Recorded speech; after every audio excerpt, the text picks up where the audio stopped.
I'm BrigantiaBlackbird at the Blackbird Grimoire. Welcome to Yuletide Merriment. We are talking about the feast today.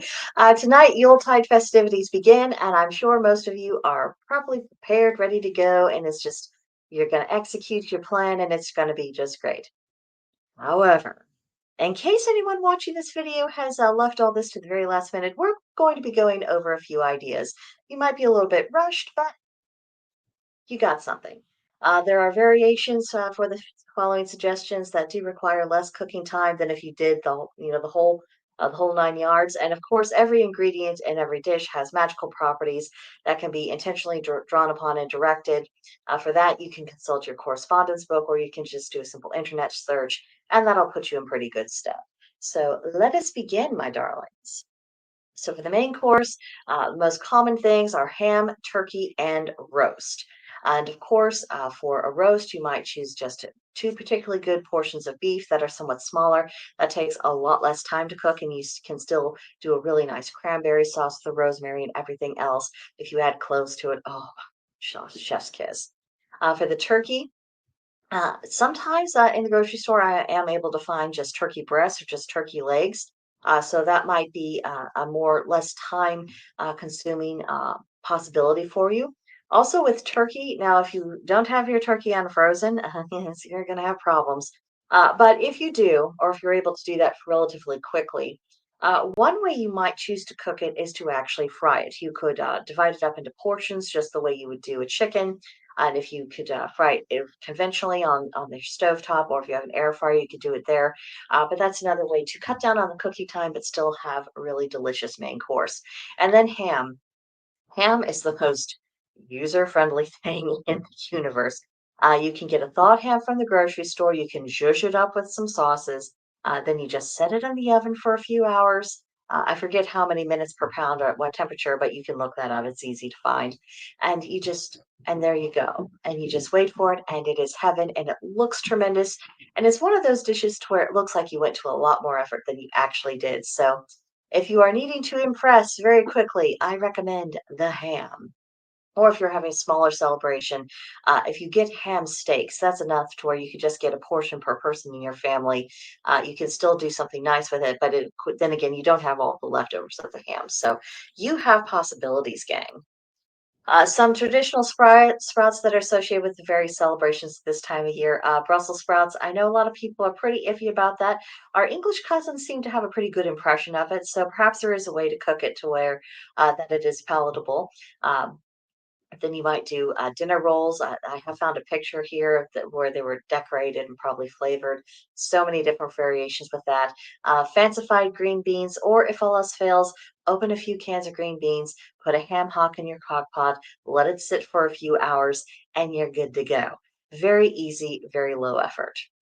Soups, especially if it's cold, soups are really good instead of salad as an appetizer. And you toss the ingredients in a pot, you bring it to a boil, then you let it simmer until it's time to serve. Soups are definitely your friend this time of year. Roasted vegetables.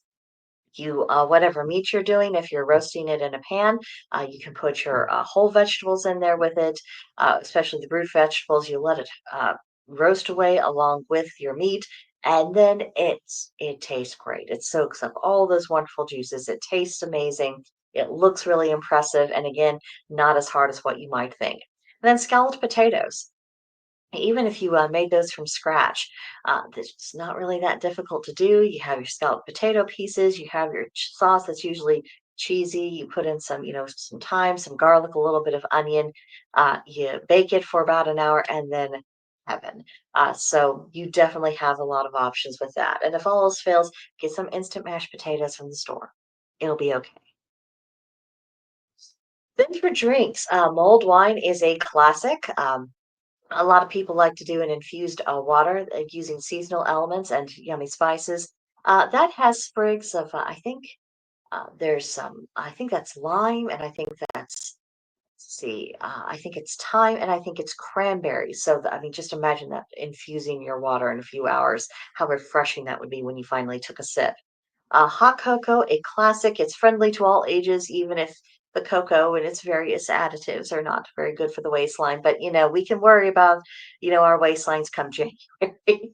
And then wassail is an option that can be alcoholic or non-alcoholic as is appropriate for your circumstances. And it tastes amazing. It fills the house with a really good smell. Um, and even if drinking wassail, you look at the ingredients, think, I don't know if that's my thing. It makes a really wonderful simmer pot. So you could still get the benefit of the scents, even if you're not really into that taste, or it's not the taste you're really looking for. Then for desserts, fruitcake is an option. Cranberry cheesecake is another seasonal favorite. Spice cake with eggnog buttercream, plum puddings. Interestingly, plum pudding has never contained any plums, but there you go. And then Yule log cakes. And then if you're really needing to go quick, easy, efficient, sugar cookies, a little bit of royal icing for decoration, and you're good. So even if you are having to throw things together, you do have some options. So those are my last minute ideas for you because, of course, while our celebrations commence tonight, we have 12 days. And even though we're probably not making huge meals every single day, we probably are going to a little bit of extra effort every few days, periodically using up leftovers, reinventing them, doing all sorts of fun stuff. Um, so, whatever you are doing, I hope this encourages you that even if you had not made plans up to this point, it's not too late. You can still have a really wonderful Yuletide. You have a lot of options. And of course, if you have time coming off from work, some of the longer recipes, you can make them on those days because you'll actually have the time to do so. So, never fear, even if you have procrastinated, it can still all be done. So, good luck, everyone. Let me know what you are cooking over Yuletide and well, guys, I will see you in the next one because next week we are finishing up our series on Yuletide merriment, and we're going to be talking about fun and games because there'll still be a few more days of Yuletide to be getting along with. And I'll try to find some suggestions that are suitable for all ages because I know a lot of you have kids home from school, and the kids I'm sure they need things to do and to preserve your sanity, if nothing else. So come back to that, and I will see you guys in the next one.